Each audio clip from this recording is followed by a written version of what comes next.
What's up, everybody? Welcome to tonight's episode of the Not Your Average Mark Wrestling Podcast.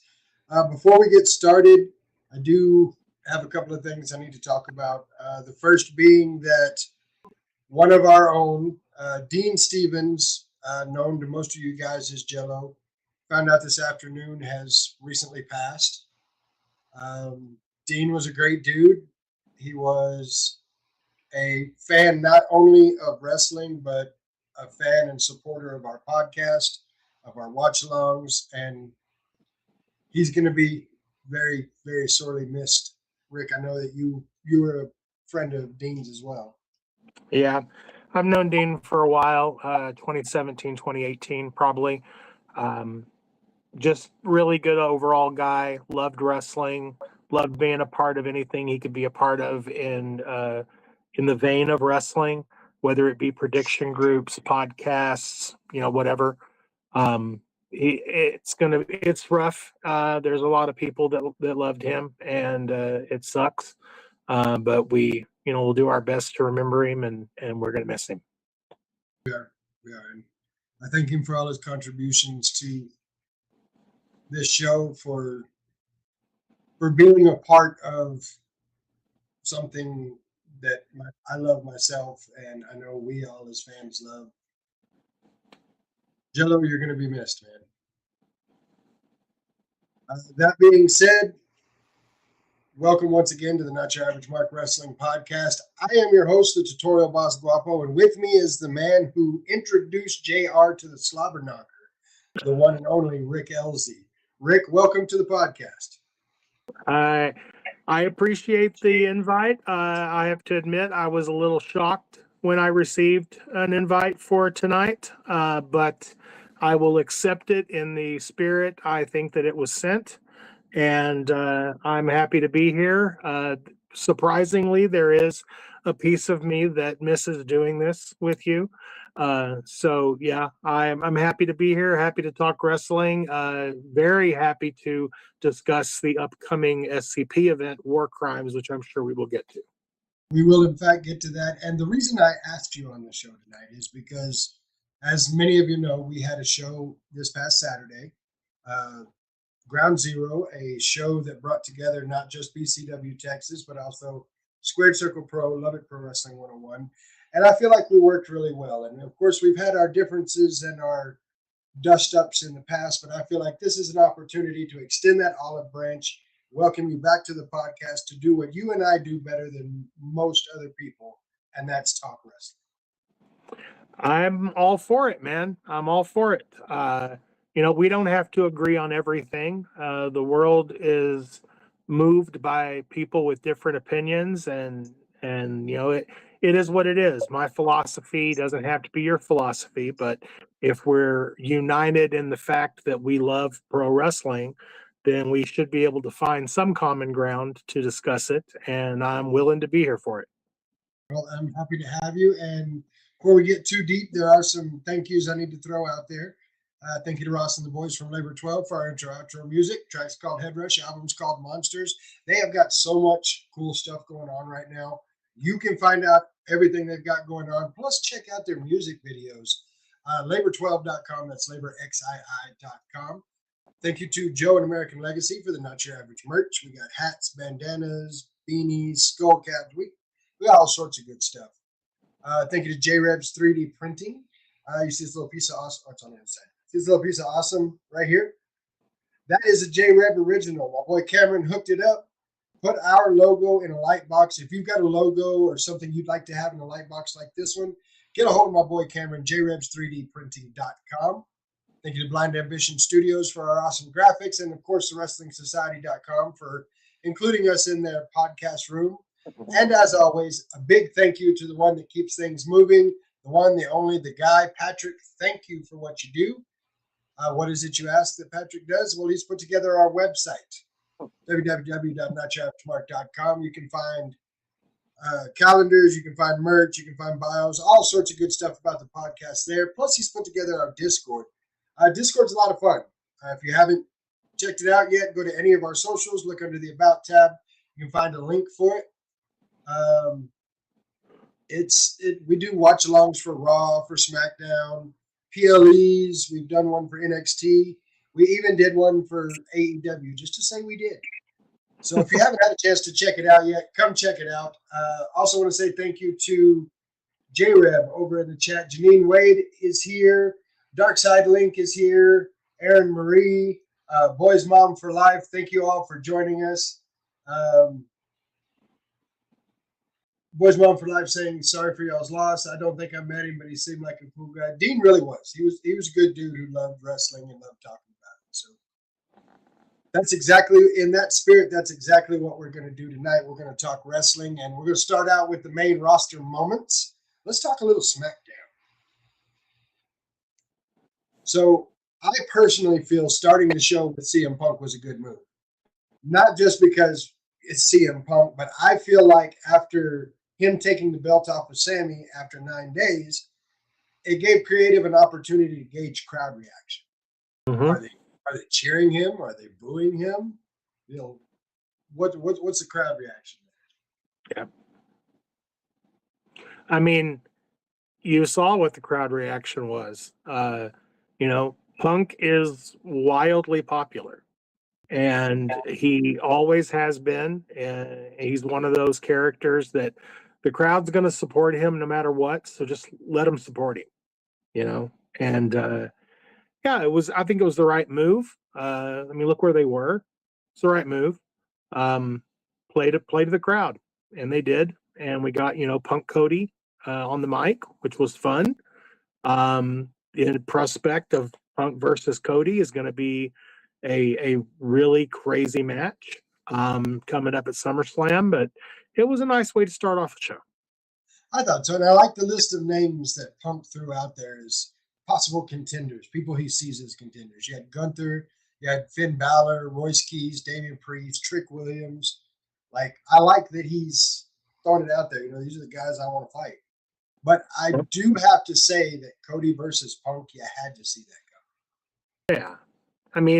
Wasn't it Cody that he stood in the ring with after WrestleMania and talked about title opportunities falling out of the sky?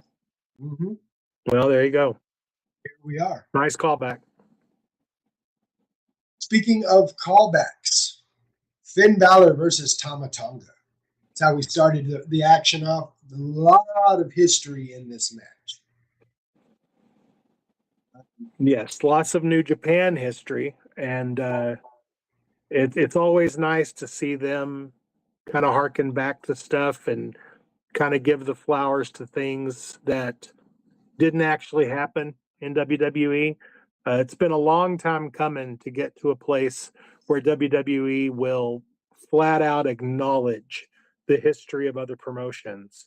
I remember, being a kid back in the day and watching, Dusty Rhodes show up on WWF television and Gorilla Monsoon referred to him as a youngster. It was like, what are we just going to not acknowledge Dusty's entire career? Like he did bull rope matches with superstar Billy Graham in this very promotion in the 70s, and you're going to call Dusty Rhodes in 1989 a youngster? It's ridiculous. Come on. That is a little wild. Now, I've thrown this out there a couple of times in the past. I want your opinion on it. Could this be touching on a possible tie between WWE and New Japan Pro Wrestling? I feel like until New Japan comes out and says we want nothing to do with WWE, I think anything is possible. I think that you have to be absolutely blind, dumb, or just a liar to look at New Japan today and their relationship with AEW and not think correctly that AEW has not only gutted New Japan Pro Wrestling. New Japan Pro Wrestling means less today with its relationship with AEW than it did before it. Oh, 100%. Everything that everybody accuses WWE of doing to TNA, AEW is actually doing to New Japan.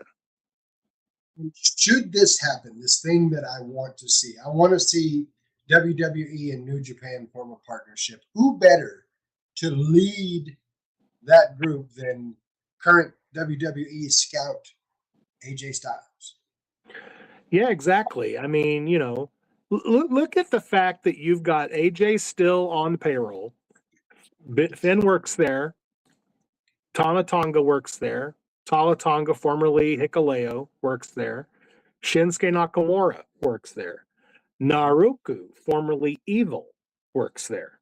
You know, I mean, there are so many ex New Japan guys that are a part of that company right now that if WWE was to go over and do a combined show with New Japan, they've got all the talent to do it with. The other Forbidden Door. Oh yeah, an actual Forbidden Door that actually seems to be forbidden because New Japan doesn't work with WWE.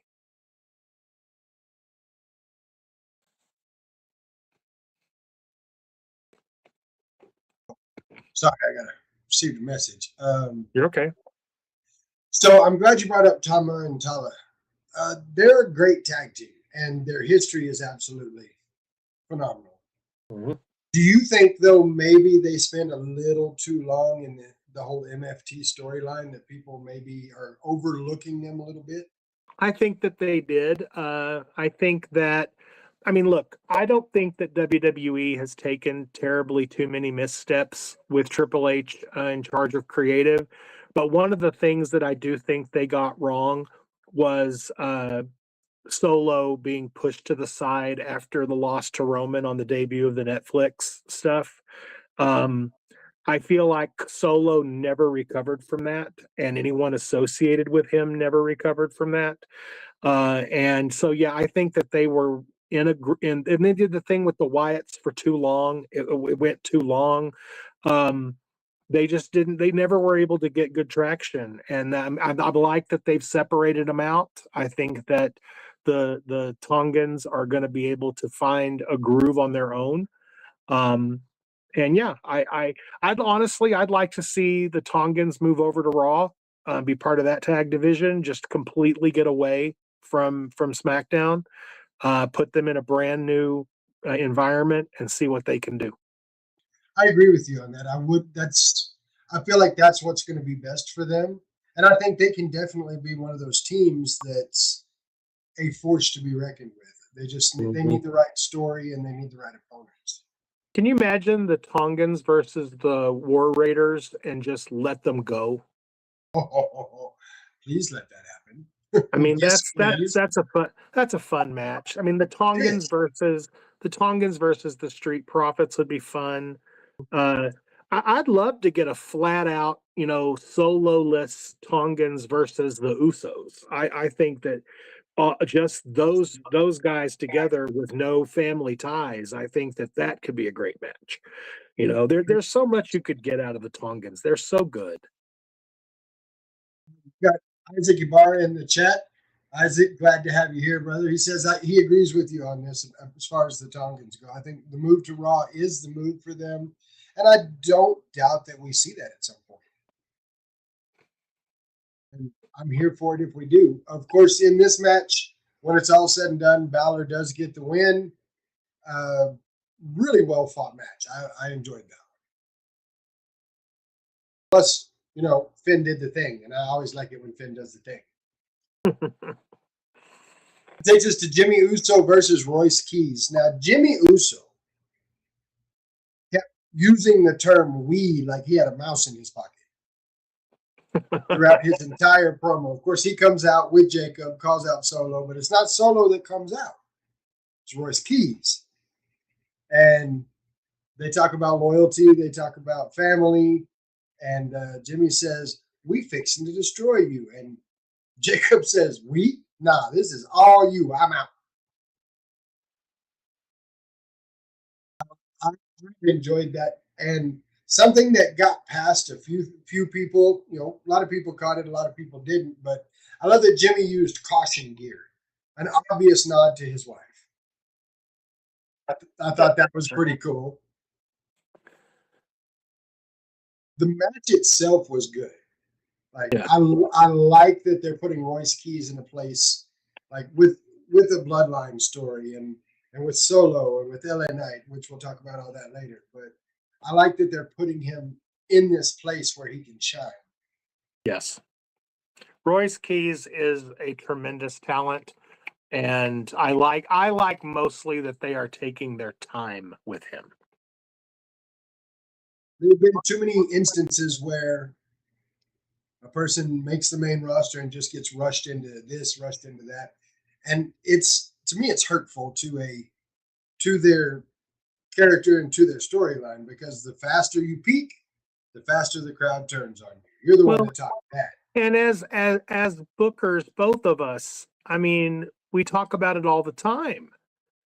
If you pull that trigger now, what's next? Then what? And if you don't have anything for the then what, then don't pull the darn trigger. You're You know, absolutely you can make people want you to pull the trigger all day long, and you can give them little things to suffice it. But once you pull that trigger, you better be prepared to take the next step. And they're obviously not ready to take the next step with him. Hence, we're getting a slow build, which allows people not only to absorb what's going on, but it allows them to build the natural connection that you need on an emotional level to support somebody. I don't know why that's so hard. it's not. It makes all the perfect sense in the world to us. There's a whole lot of people apparently it doesn't. Looking over at the chat, Country Devil Bill Donovan in the chat says, "Hey, boss man and Guapo, yeah, welcome to Guapo's show."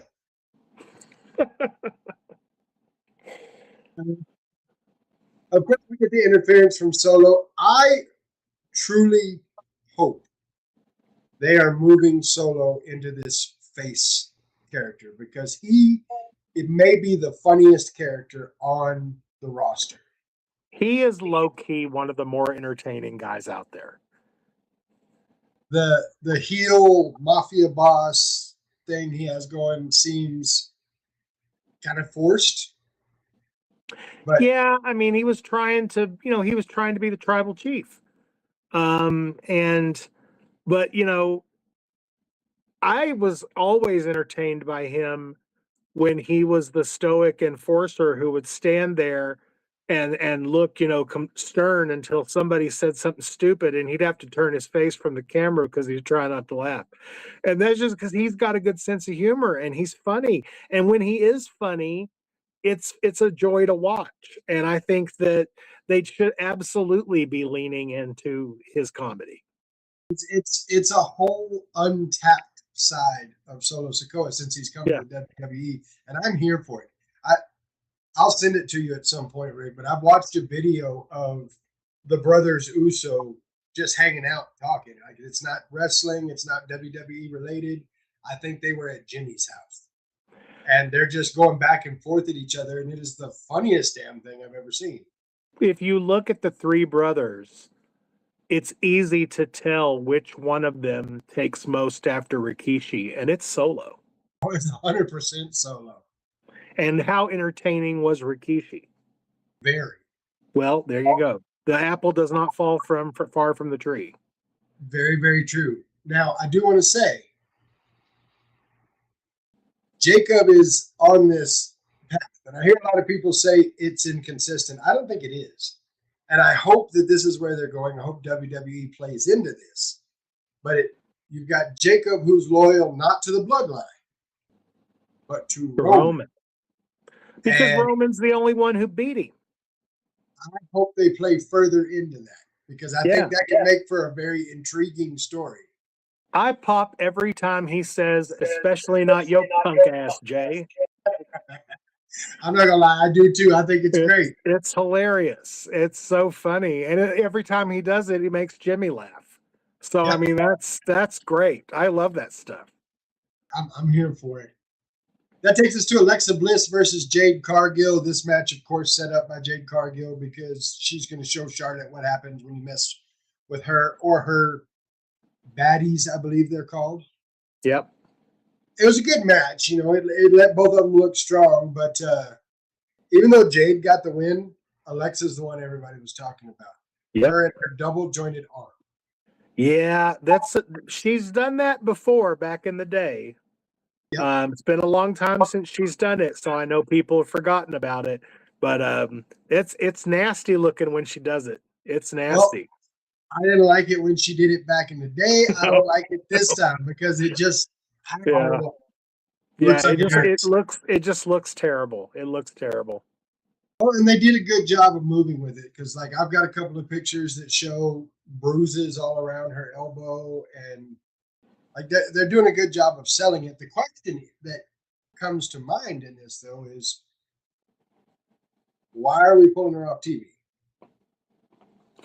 Like, You know, is it a let her cool down a little bit so she makes the big return? Does she have something going on, perhaps?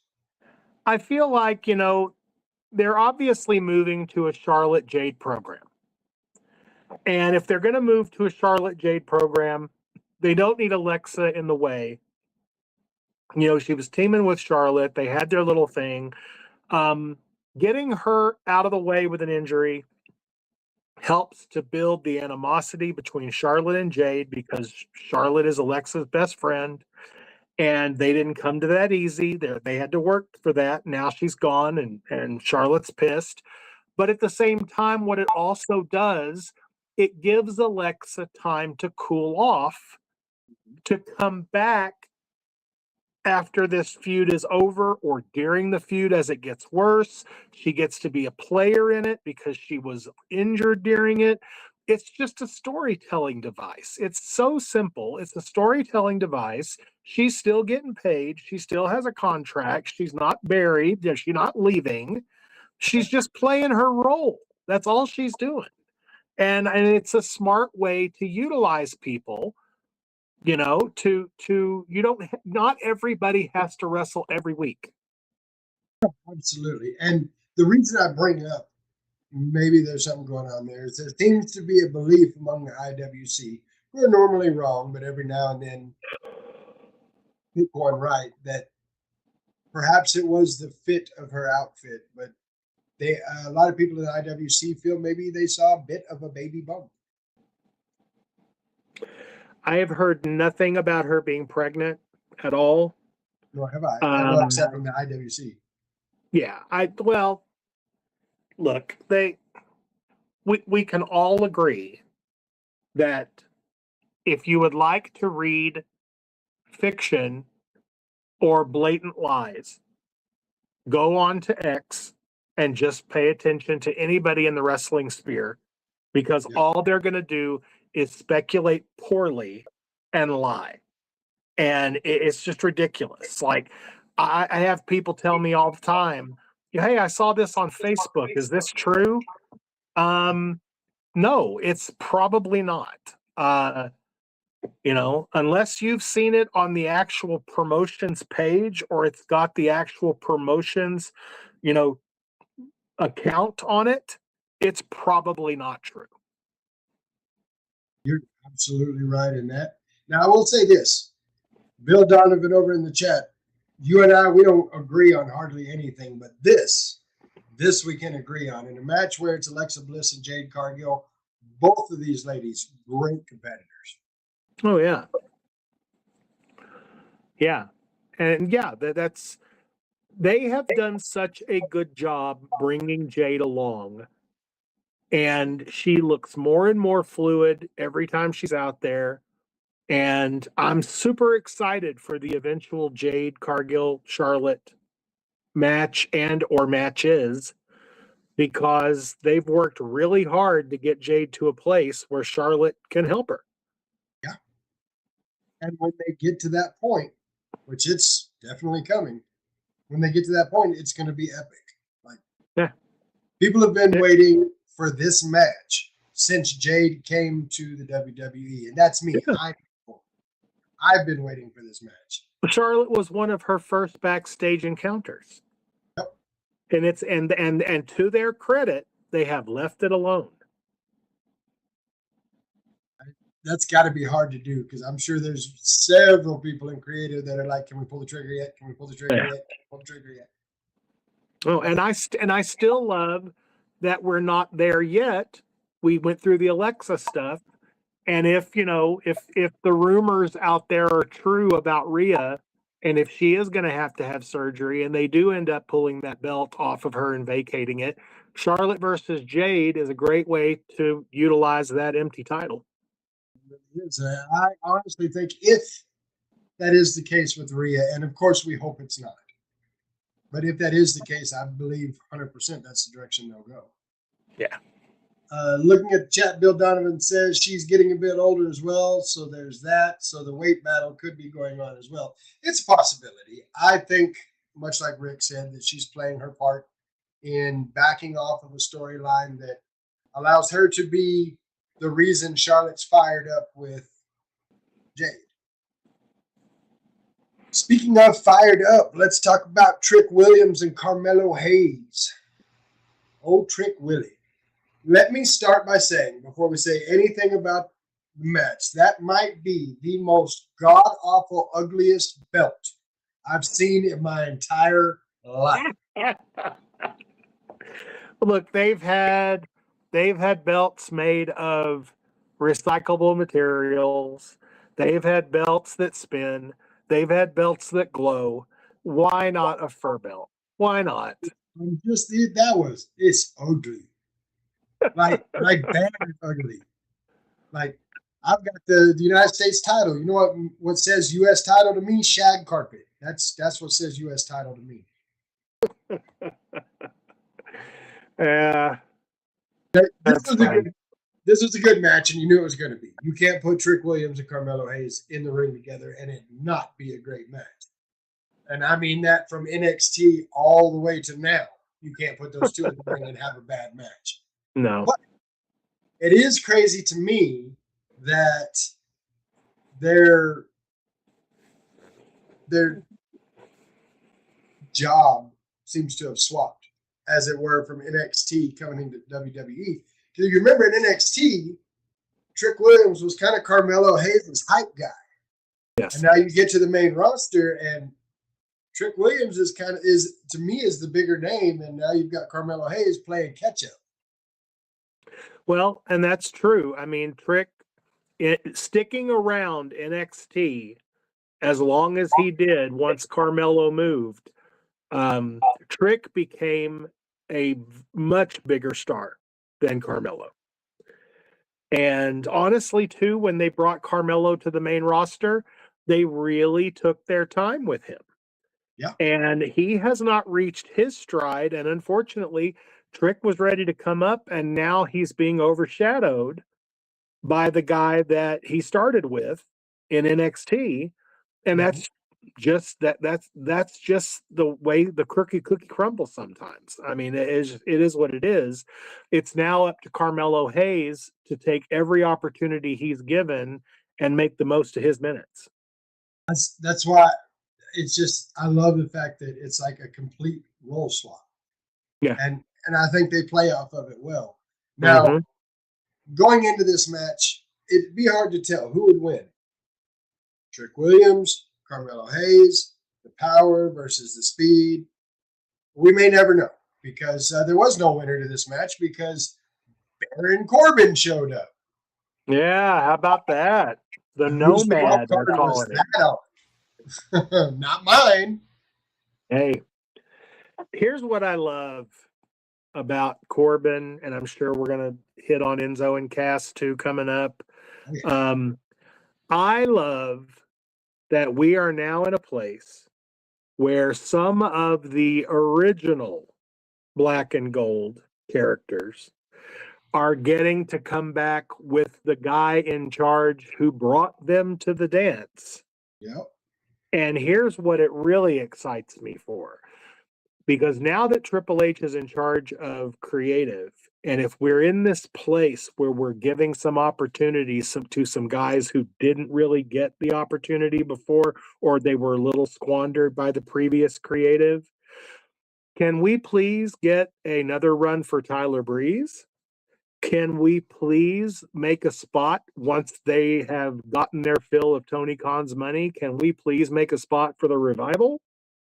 I mean, can we get some of these Black and Gold guys back? I'm excited for what I believe is about to happen to Johnny Gargano. So, I mean, there is so much good will, from the talent side of WWE right now, I don't know how people can complain. I'm saying if you bring back Enzo and Cass, and you do what we're thinking is going to happen with Johnny Gargano, and you bring back Baron Corbin, find me one other black and gold person, and you end up with Triple H going, "These were my NXT people." Yeah. And Michael's going, "My NXT people are your champions." Yeah. And we get black and gold versus current. It could be so good. That could be a lot of fun. It really could. That could be a lot of fun. And, you know, we're in such an interesting place in WWE right now with the creative that, in my mind, anything is possible. Mm-hmm. And there are very few, you know, absolutely nots. I'll go back to something Jello said during one of the watch-alongs, and I don't think it could have been said much better. He said that we can sit here right now and come up with 37 different ways this is going to happen. Mm-hmm. And WWE is going to give us number 38. Yep. And I love that we're in that place right now. Oh yeah, we're so in that place. So the ending of the show, after the Trick Williams Carmelo Hayes match with the interference by Baron Corbin, we get Nick Aldis and Gunther.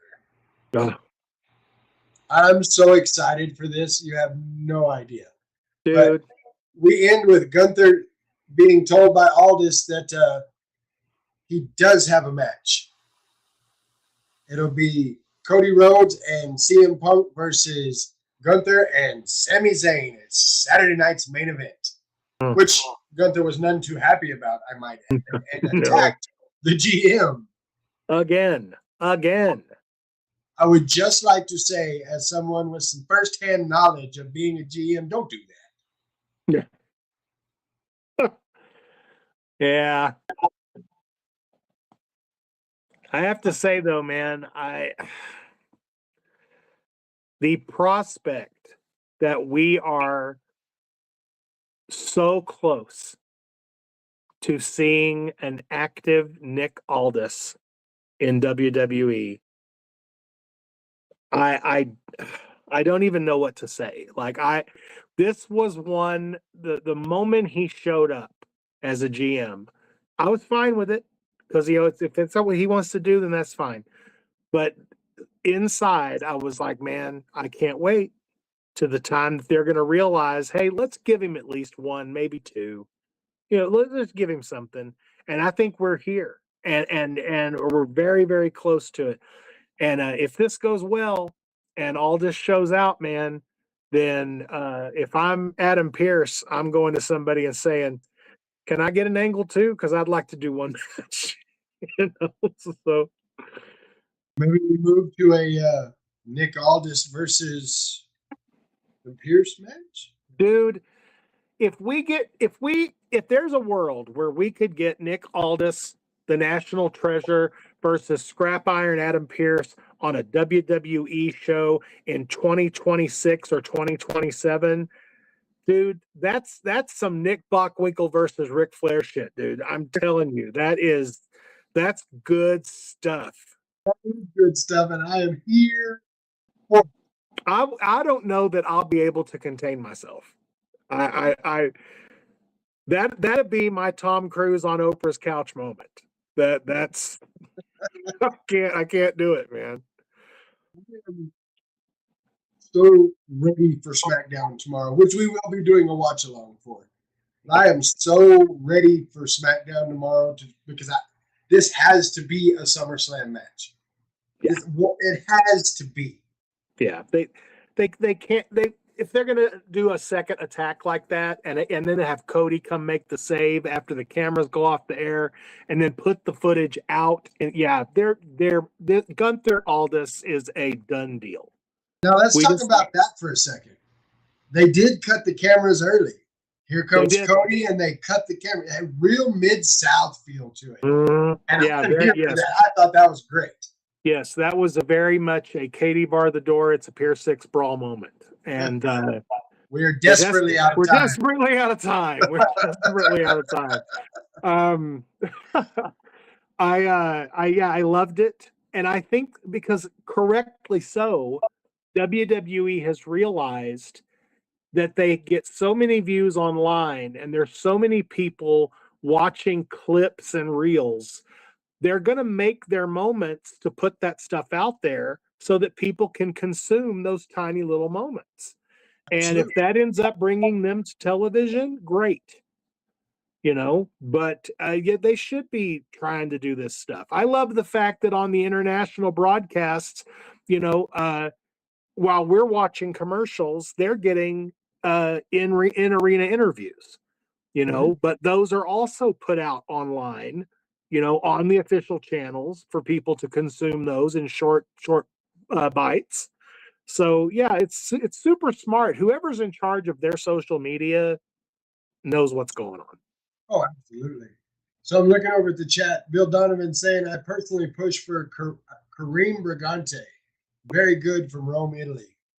I've heard the name. I don't think I've seen him, but that name's familiar. No, I thought SmackDown was a good show. Nothing real Very fancy. good. I give it a strong B+. Yeah, I think that works. So let's go into Monday Night Raw. You can never go wrong with a segment that includes Paul Heyman, Brock Lesnar, and Obafemi, and this was proof of that. Yeah. The Dallas Police Department was a nice touch. Like, I dug that. And I give this. Well, Oba flat out called them fake cops. Yeah. So One thing that I do like about this is there's been a lot of IWC back and forth that they addressed specifically in this segment. Like, they clarified that, yes, Obafemi turned down his championship opportunity, and then just to give the IWC something to talk about, said, if I'd have taken the championship, Lesnar would have cost me the match anyway. Yep. And the IWC has been all abuzz because of it. Oh yeah. Because all they want to do is complain. Well, then what was the point of King of the Ring? It's called We're Telling Stories. That's right. We're telling stories. King of the Ring was a concept, and if you're paying attention, every time they go to Saudi, they go with a concept.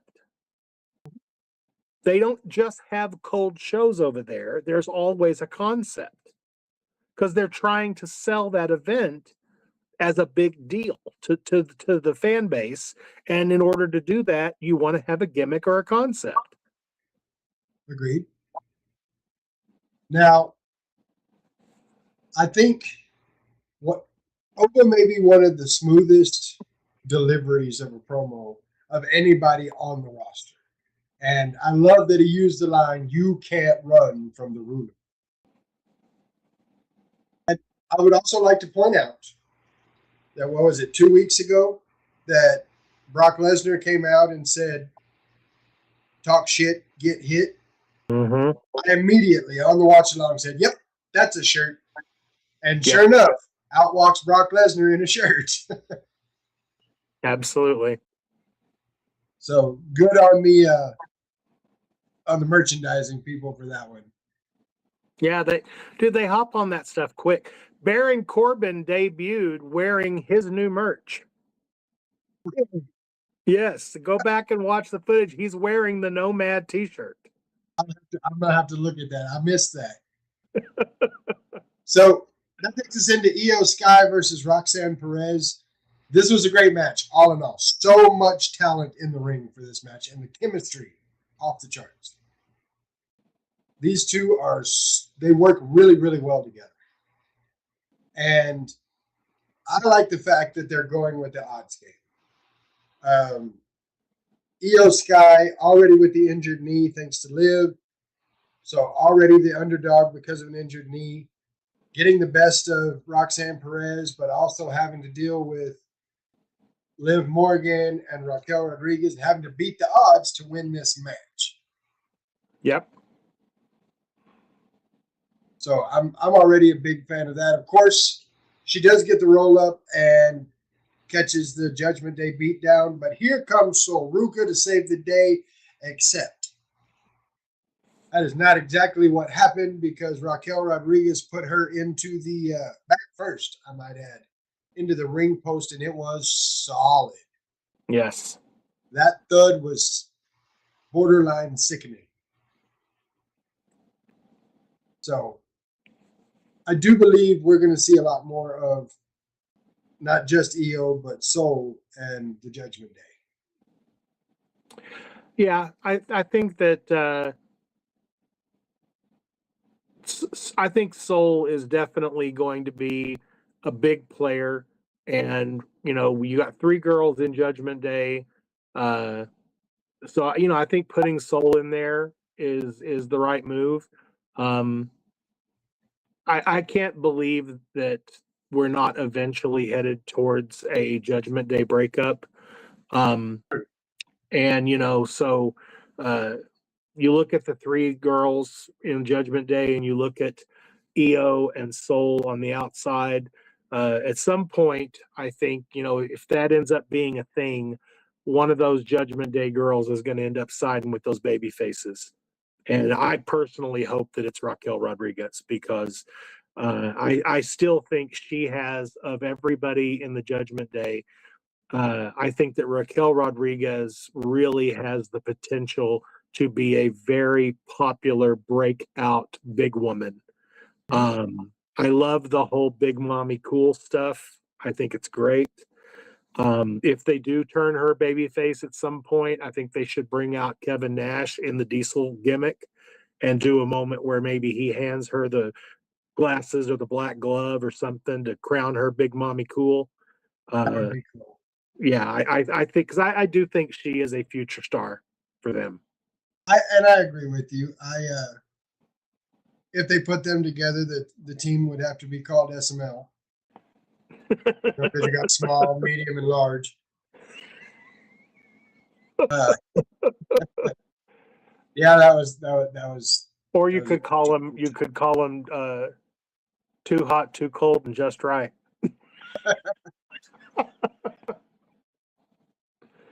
So we go from that into the Vision promo, as if they weren't heel enough. Dude. The reports of the demise of the Vision have been greatly exaggerated. They found a way to reinvigorate this group, and I am here for it. Yeah.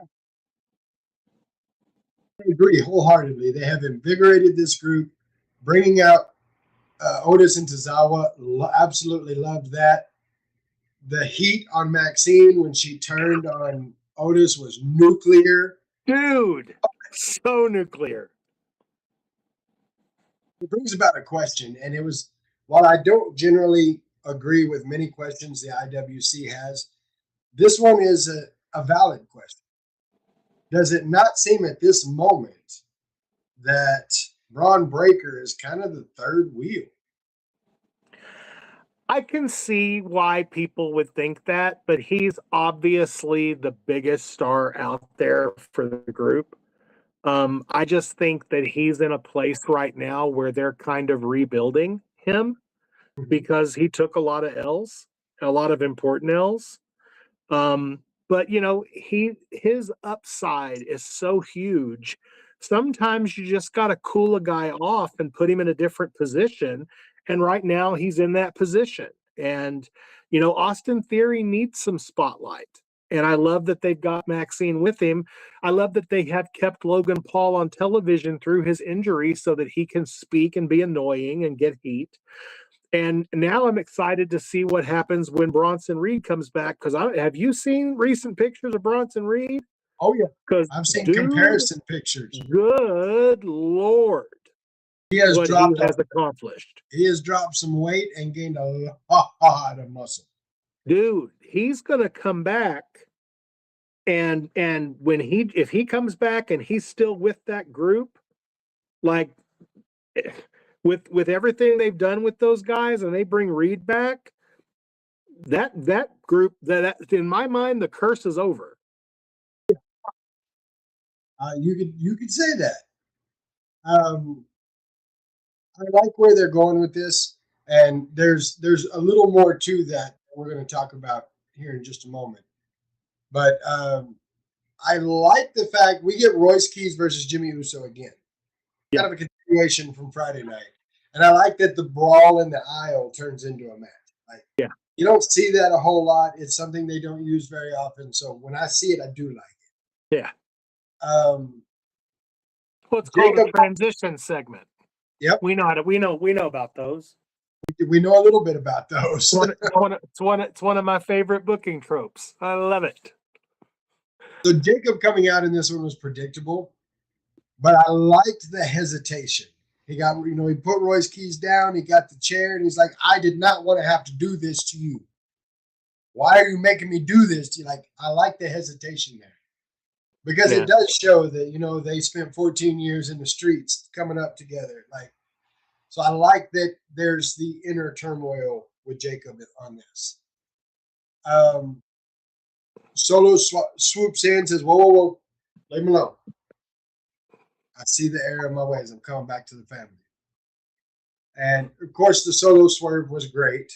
The goofy grin and then hitting Jim with the Samoan spike. Like, the whole thing was good. The one turning into the thumb. Yeah, that was great. Turning into this. That was great. Of course, we start getting the beat down, and here comes LA Knight. Yeah. And I love the fact that he comes out and makes it a 6-man at SummerSlam. Top tier stuff. Yeah. It's going to be a good 6-man. It's going to be a lot of fun. They've got a lot of stories to tell. It's a busy match. I like a busy match. Because, again, you know how I feel. I don't care about the moves. I care about the story. And there's a lot of rich story in that 6-man. And there's a lot of different ways you can come out of that. Oh my gosh. That should be the freaking tagline of Triple H's entire booking tenure since he took over, is that WWE is the equivalent now of a write your own adventure book. You can literally choose a number and turn the page to wherever that number takes you, and that story is going to make sense. Yep. It may not be what you thought it was, and they may have swerved the hell out of you, but you're not going to be able to say that it didn't make sense. And that's what I love about the WWE product right now. Yeah. Looking over at the chat, Aaron Marie saying they said Rhea Ripley is coming back at SummerSlam. It's possible. I haven't heard anything official either way. I haven't heard anything official that says she has to have surgery. I haven't heard anything official that says she doesn't. So at this point, it's all speculation. But I just hope for her sake that she doesn't have to have the surgery, because it'll be either the second or the third time in as many years that she's had her momentum halted for some type of a medical issue. And at least the second time she's had to relinquish the belt. And that's how you get the stigma of injury prone. So I said there was a little more to the Vision promo, and let's talk about that now. Backstage, the Vision's there, and Paul Heyman says, "That's what I'm talking about. You did this well. You did this well." And Maxine, oh man. And Austin Theory says, so we're good? You're back with us? And Paul Heyman says, if Maxine was so spectacular, what do you need me for? And does the New York waddle right past him. Yep. Like, I'm kind of liking this. I like it too, because it's almost like Paul is somewhat of a guardian angel. He's always watching over them, but he doesn't have to be involved with them all the time. And I like that. because it's almost at this point now, he's more of a mentor. He's the wise And man. yeah, but he's not taking the spotlight, because one of the things about Heyman is such a dynamic personality that if Heyman is with guys that are not as dynamic as him, he will dominate the spotlight. And he may not even mean to or be trying to, but I think that these characters are going to get a chance now to grow and use this new momentum. And if Heyman's not in the picture every time, it's going to allow these people to grow outside of his shadow. And I think that's super important. I do too, and I think that's exactly where we're moving to. Maxine has blurred the vision, and Yeah. I like it. I like where they're going. I can't wait to see what's next. Yeah. And it takes us into another segment where I'm interested to see where we go next. And that's Bayley calling out Lyra Valkyria. Calls her out for apologies. She comes out looking like something straight out of Harry Potter. And she did. Dude, she looks like she ain't slept in weeks. Like if Bellatrix was a crackhead, there it is. Yeah. They did a real good job of making her look incredibly unappealing. She looked like she had a psychotic break. Yeah. Yeah, she did. And she did. Which is good, because that's what she's supposed to be going through. So good for them. And we're talking about reversal of roles like we did earlier with Carmelo and Trick. Who's the crazy one now?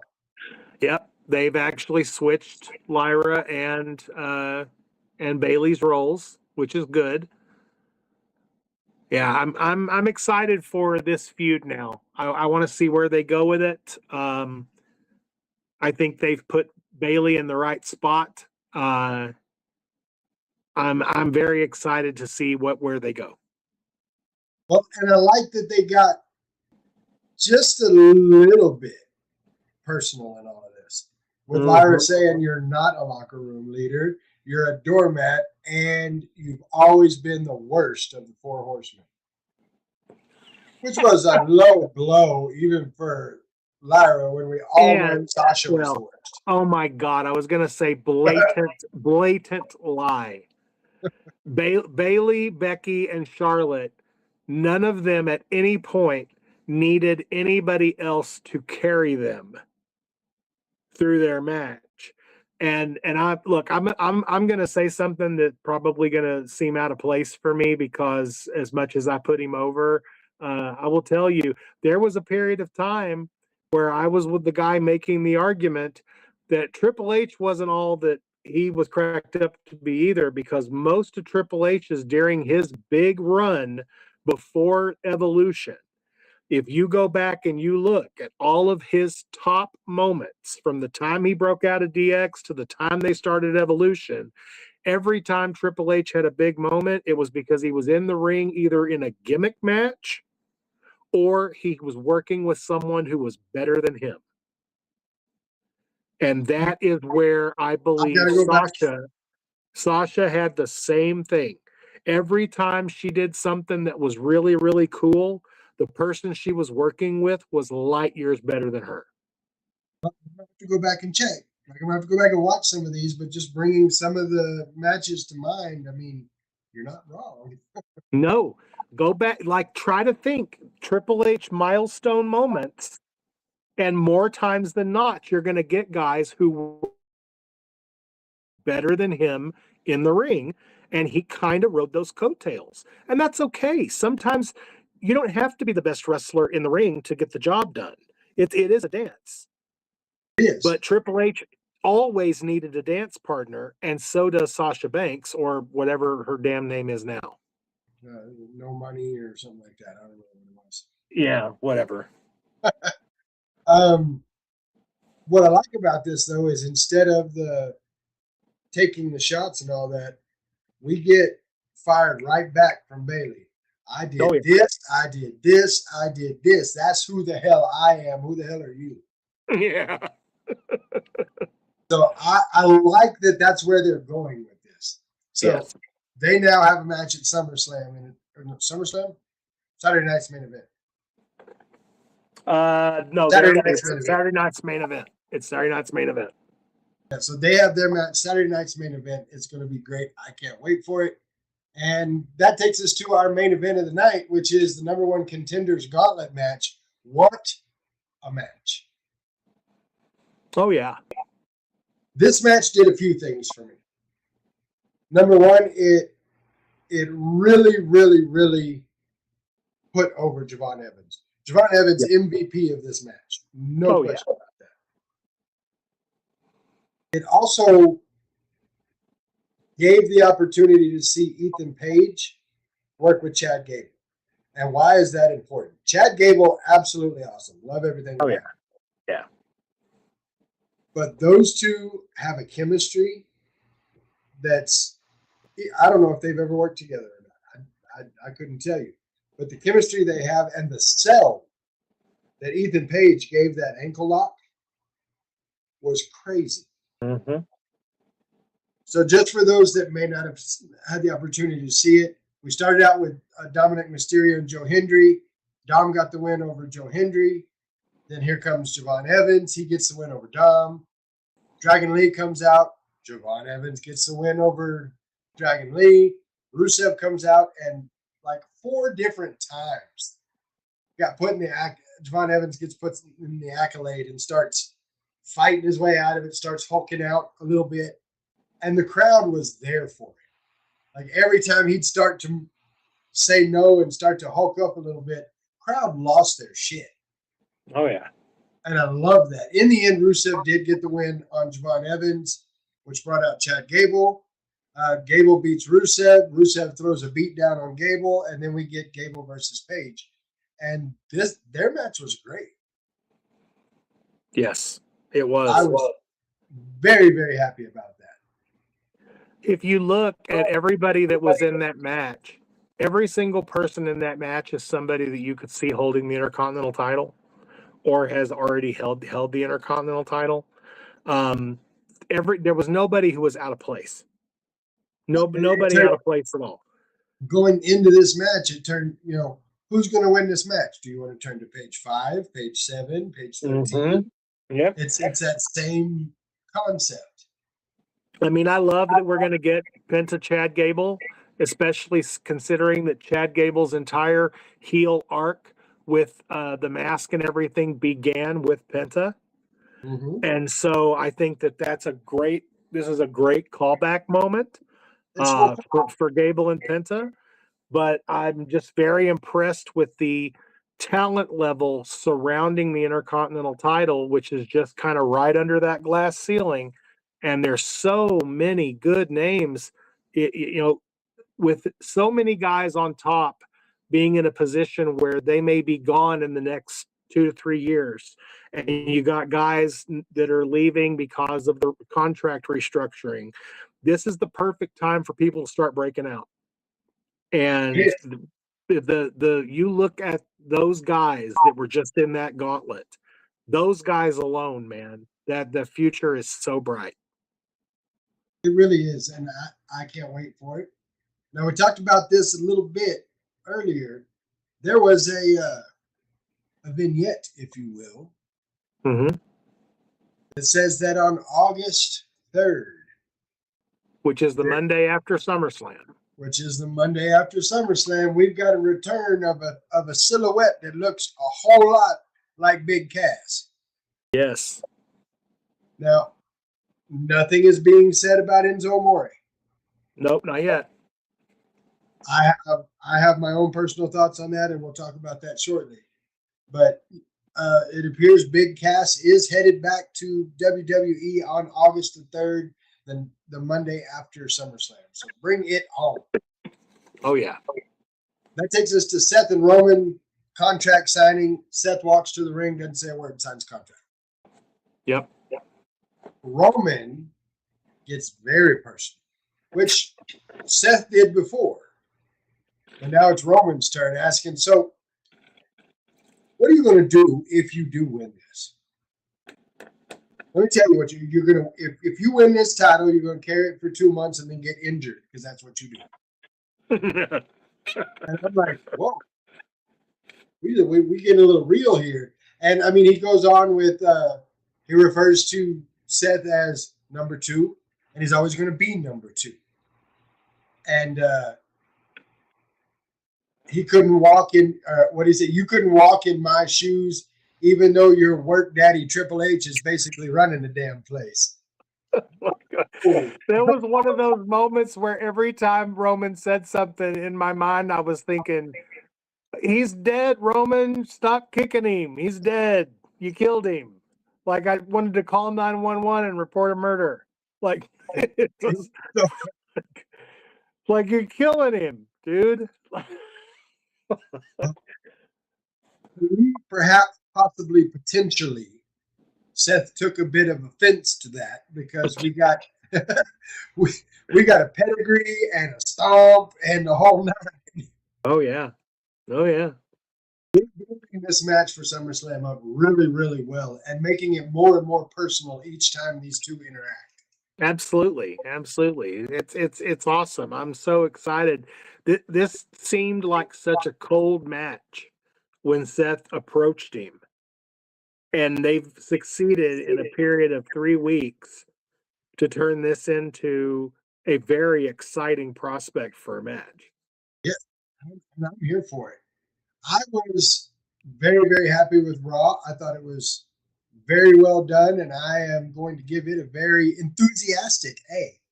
Yeah, I can totally see that. It's off to Seth Rollins and his work daddy, Triple H.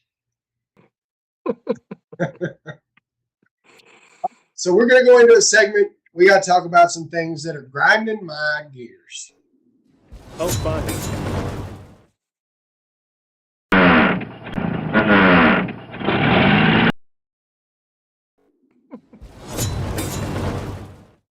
Rick, I'd like to tell you what's grinding my gears today. I'm ready for it. Let's hear it. He's not coming back. I don't care how much you ask for it, how much you say it's going to happen, how many times they put him in a video. Jon Moxley is not coming back to the WWE at SummerSlam or any time after that. And that is the biggest thing I'm seeing online right now. Oh, well, they showed him in the video that was just, they were planting the seed that he's coming. No, he's not coming. He's not coming back. No. Now, set aside the fact that it annoys the shit out of me that people are saying this. Let's just look at some facts. Fact number 1. Moxley's AEW contract does not end until October of 2027. Yep. Unfortunately, that's a little far out from SummerSlam. Yeah. Number 2, and most importantly, he cannot stand Paul Levesque and will not come back and work for Triple H, period, end of story, never going to happen. Nope. Lastly, if he did come back, what do you call a Moxley who can't bleed?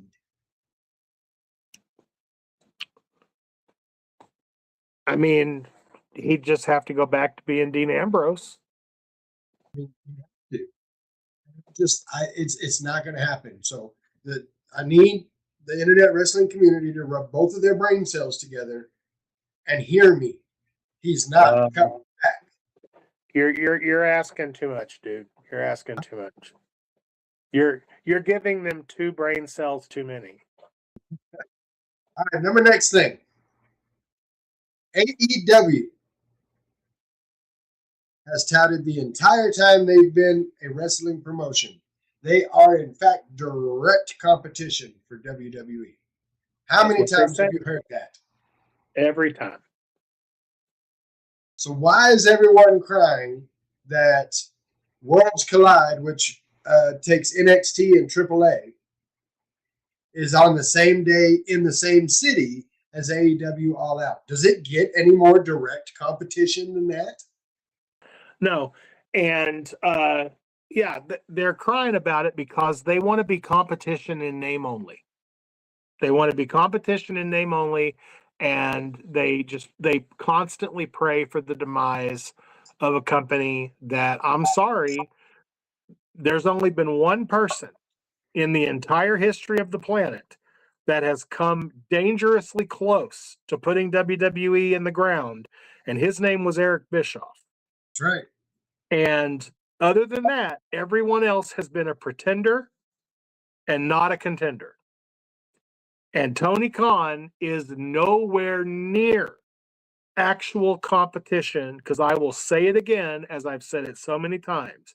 In order to be actual competition, you need to be competing head to head in the same time frame for the same ad dollars, and that's not what's going on. Well, it is that day because they're going to be in the same city at the same time. Competing with WWE's fourth brand, AAA. Third and fourth brand, because it's AAA and NXT. Okay, well, there you go. So they're what? The third and fourth stringers? Again, that's not competition.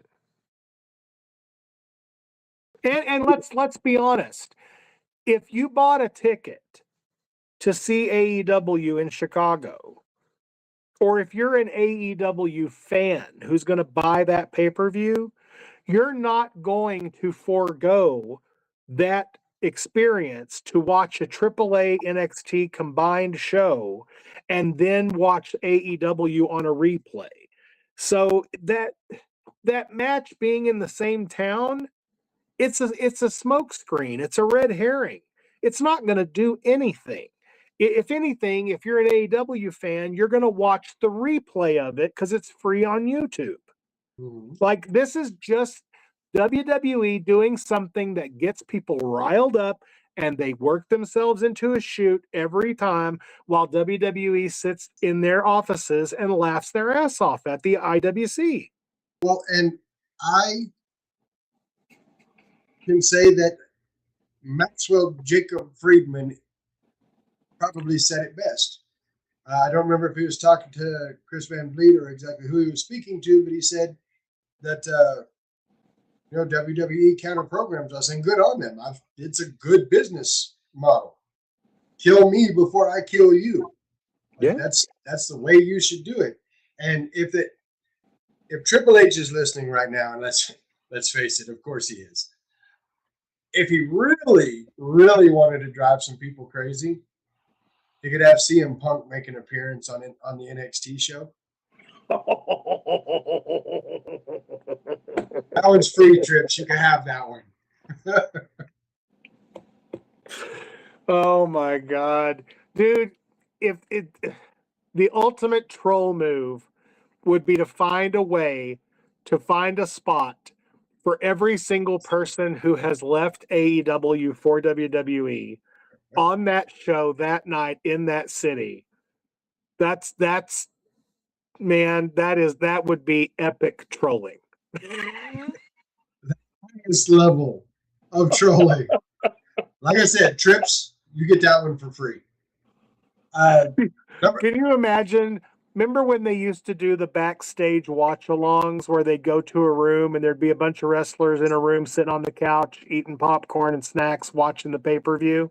I was just thinking about this. If they cut to that and everybody in that room is a former AEW star watching the NXT show instead of the AEW show.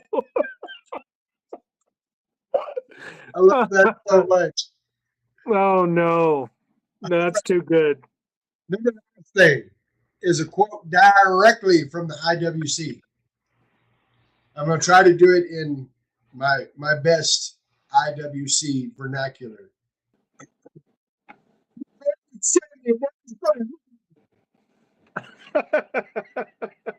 Don't stick to death. No,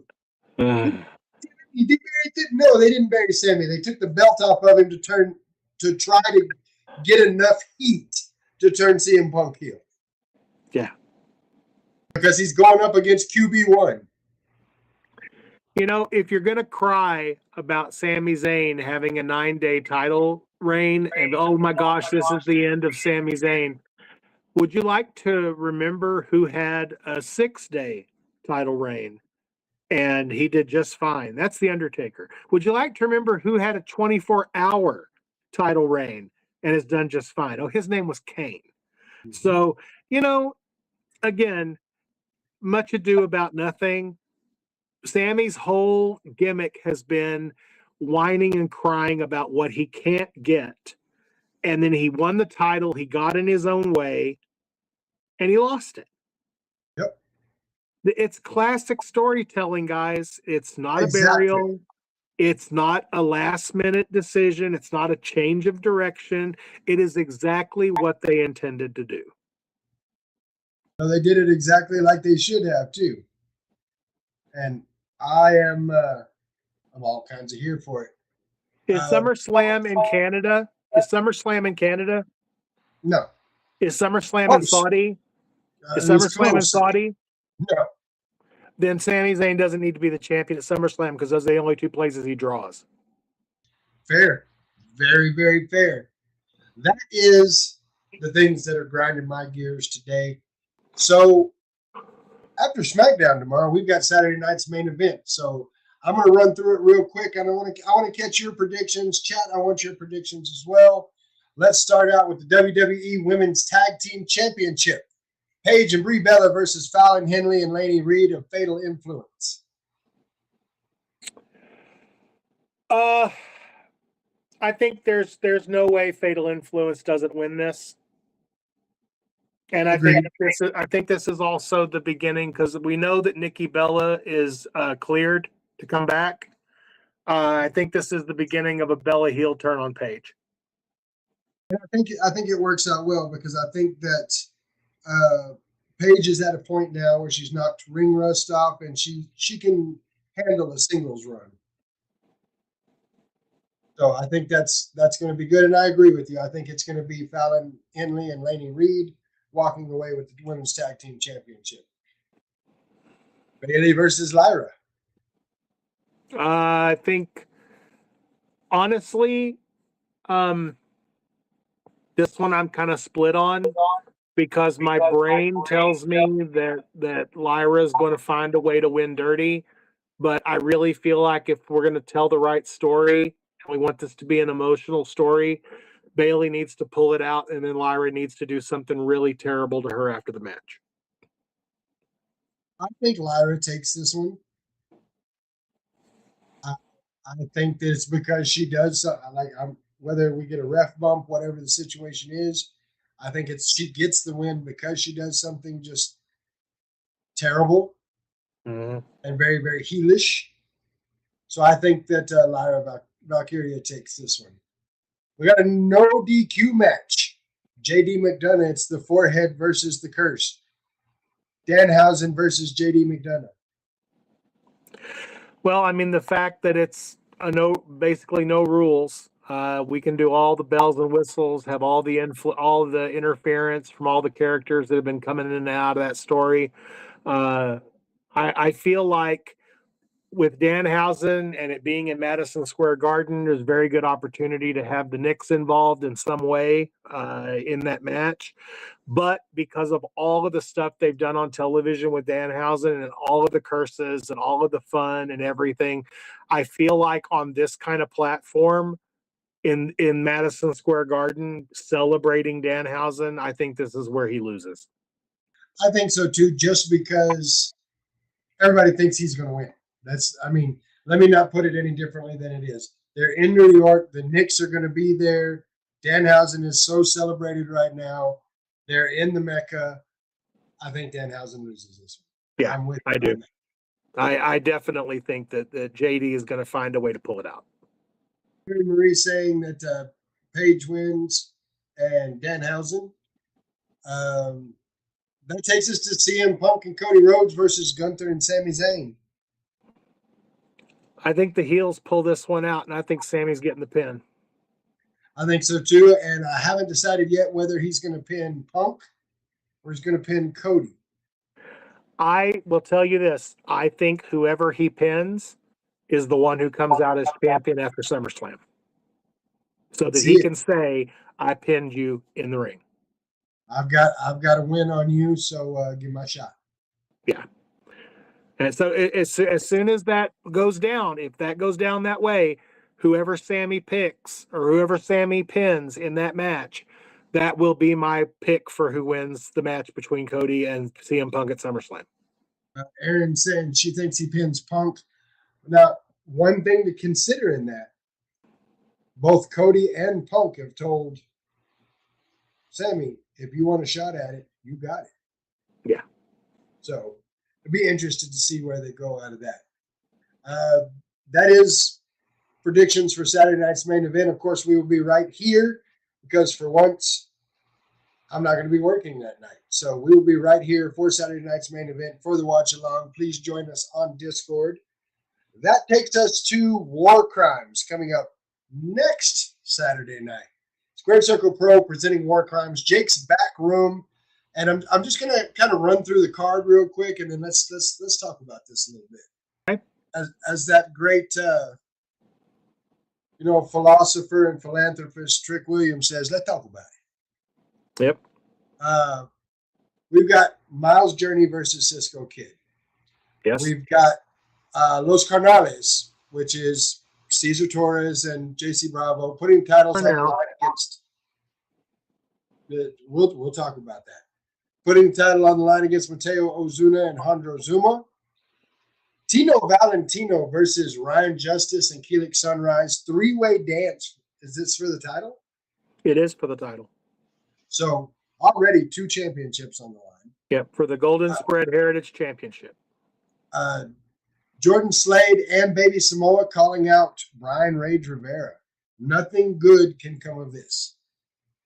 Probably not. Damo McCullough versus Aaron Harms. That is going to be crazy. Yeah, exactly. Jed Bingham, Mateo Afeo, and JP Nitro for the vacant pay-per-view title. Of course, all 3 of them tapped out Draven Reeves? Yes. No, 2 of them. No, they were all 3. They all had submission holds on him. That's right. There was all 3 of them with a submission. Yep. And there was a Draven Boston Crab, a Fujiwara armbar, and a crossface. What it was a bad day to beat Draven Reeves. That's what that was. And then, of course, King Gringo and a partner of his choosing versus Emilio Guzman in a handicap match. Winner gets a title. If Emilio wins, he gets a title shot against King Gringo. If he loses, he never gets a shot again. That's right. That's the deal they made. And how dare you with a handicap match? Have you no heart? They agreed to it. It doesn't involve Joseph Norris, so I'm not doing anything wrong. EC.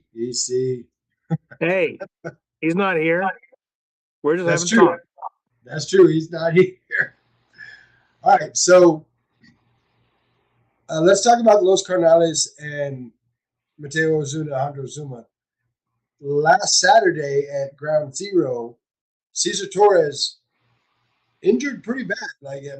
He hurt his shoulder fairly badly. Yes, he did. And I am currently waiting on the doctor's report to tell me whether or not he's going to be able to make this match. And the Country Devils portion of the bounty is currently waiting to see what the results of the medical tells us. And that was going to be my next question for you. That thank you for answering that. That was going to be my first question is, do we have a medical update? Is he cleared to wrestle? That tells me that we don't know yet. And the bounty, where we stand with the bounty. Hey, it's a $5,000 bounty. It can be paid out all at one time. If they can take out all 4 of them, it can be paid out individually, piece by piece. There's 4 members of Carnalis, so essentially they're worth $1,025 a piece. Mm-hmm.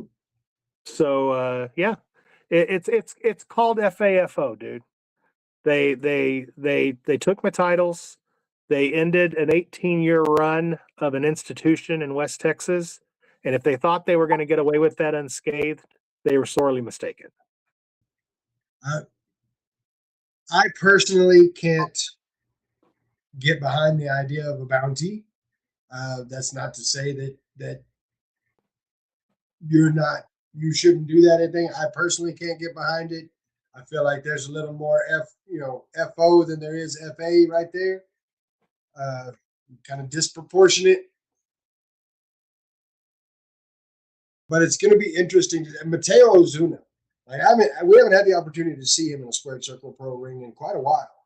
Yeah, it's been about 3 years since he was there. I remember the last time he was in the ring, he was a force to be reckoned with, and Hondro Zuma's on the come up. That kid's a bull. That kid's a bull, and Hondro is very capable. And they both have different reasons for being there. Yes, the bounty is out there, and there have been a lot of people inquiring about the bounty. I can tell you 100% that's why Mateo Ozuna signed up for this. He wants to take a crack at the bounty. Hondro Zuma had a different, idea. I've been talking to him for a while. We've been negotiating with him to have another couple of matches in SCP. He's been with us before, sparingly here and there. But he's excited to get in the ring with Carnales. He just wants a shot at the tag belts. So, we're going to have this match, and we'll see what happens. Is Caesar going to be a part of it? Or is JC going to have to find another partner? Is he going to end up having a handicap match the same night as Emilio Guzman has a handicap match?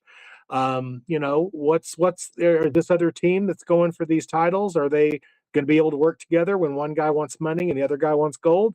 It's an interesting prospect. See what unfolds, and that's what we're going to do at War Crimes. Well, and I'm looking forward to that one. Now, I do have a question. Jeb Bingham, Mateo Alfeo, JP Nitro.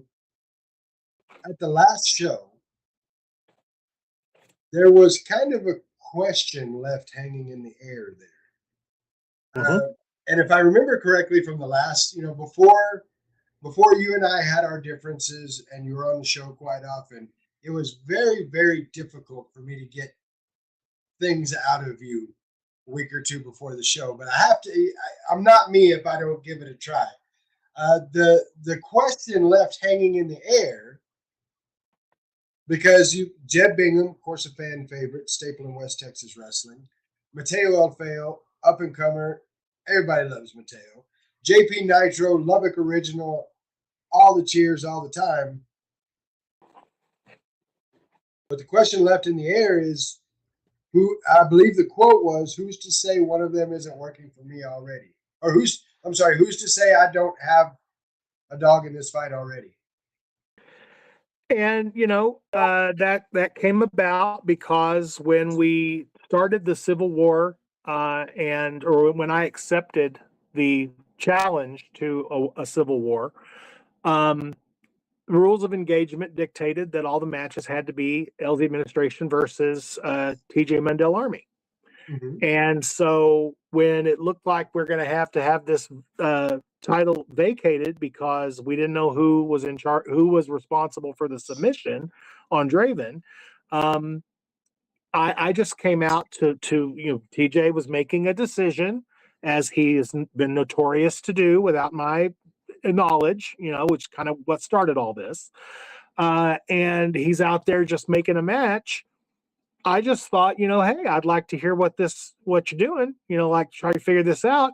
And he assumed that I was out there to insert somebody into that match, make it a 4-way so that it would be Mundell Army versus LZ Administration. And I just happened to mention, hey, I had Aaron Harms in my pocket, and you didn't know it. And I had Tino Valentino in my pocket, and you didn't know it. What makes you think I don't already have one of these guys? And here's the thing. Do I have one of these guys in my pocket? Or am I just messing with TJ Mundell? I guess we'll have to wait till the 25th to find out. Huh? What? That's an answer I don't suppose you're going to give me. Hey, look. What do all three of these guys have in common besides the fact that they all participated in a submission to get that belt off Draven Reeves? What do they have in common? I can tell you what they have in common. Every single one of them seemingly had Draven's number. Every single one of them had an issue previously with Draven Reeves. Also true.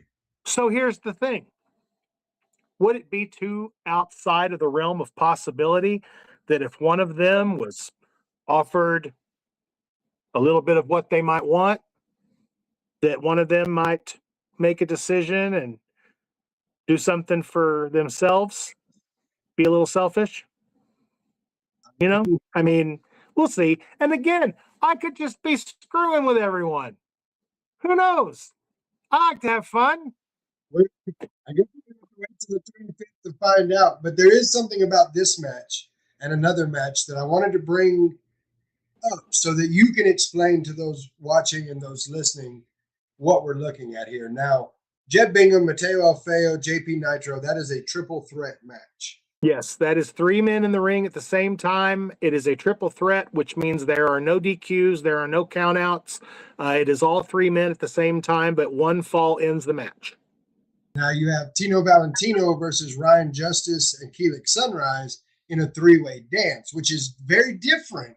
It is. From a triple threat. In a triple threat, there is no champion's advantage. You can pin anybody and somebody could lose a belt. Right. Now, there's not a belt on the line in that triple threat for anybody specific. They're all trying to get the same title. But right, still, it's the principle. In a 3-way dance, the difference is the champion does have an advantage. And what that advantage is a 10-minute window, a bye for the first 10 minutes of the match. What will happen here is Ryan Justice and Keelik Sunrise will start this match with 10 minutes on the clock. And Tino Valentino will only join that match when the first of 2 things happens. Either that 10-minute clock runs down and he joins, making it a triple threat, or he will join the second either Ryan or Keelik is eliminated from the match, and then we will have a one-on-one encounter. The winner of that match winning the Golden Spread Heritage Belt. Exactly, yes. Last man standing will have the Golden Spread Heritage Championship. Well, it's going to be a great show. I have no question about that. I've never been to a Squared Circle Pro show that wasn't. This, of course, again, next Saturday, Jake's Back Room, July 25th, $10 at the door. Let me ask you this, Guapo.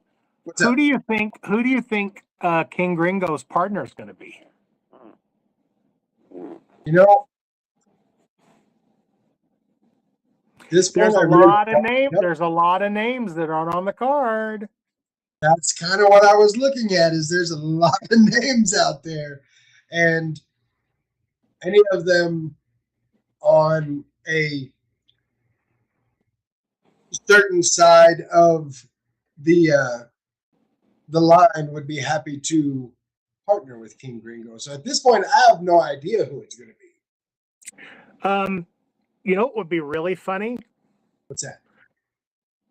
I had myself a fun little conversation in Levelland last week with a man that took a title from Emilio Guzman.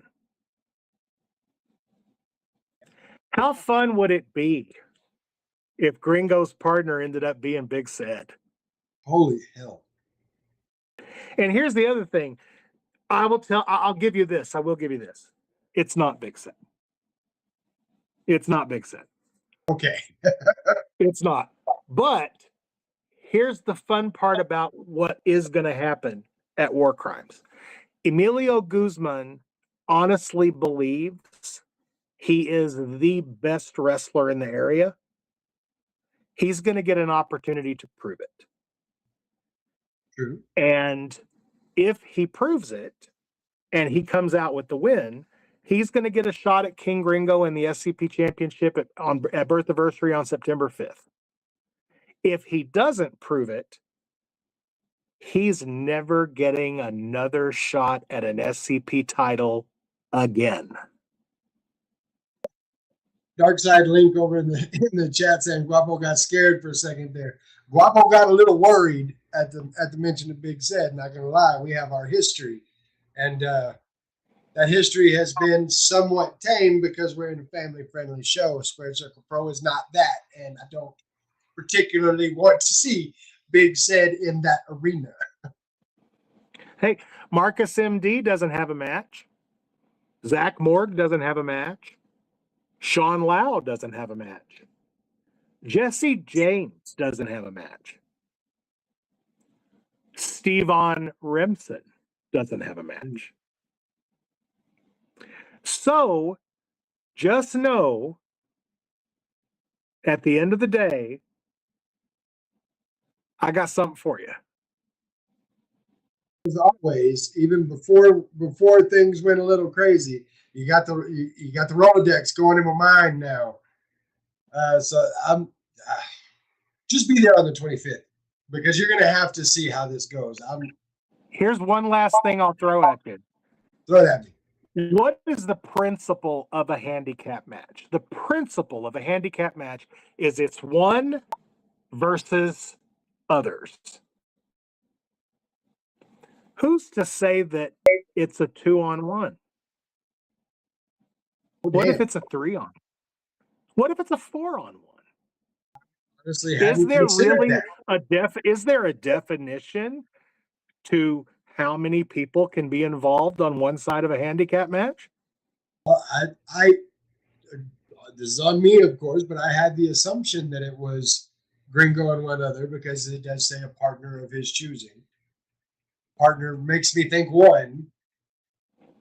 I mean, yes, you're correct. That is what we have said.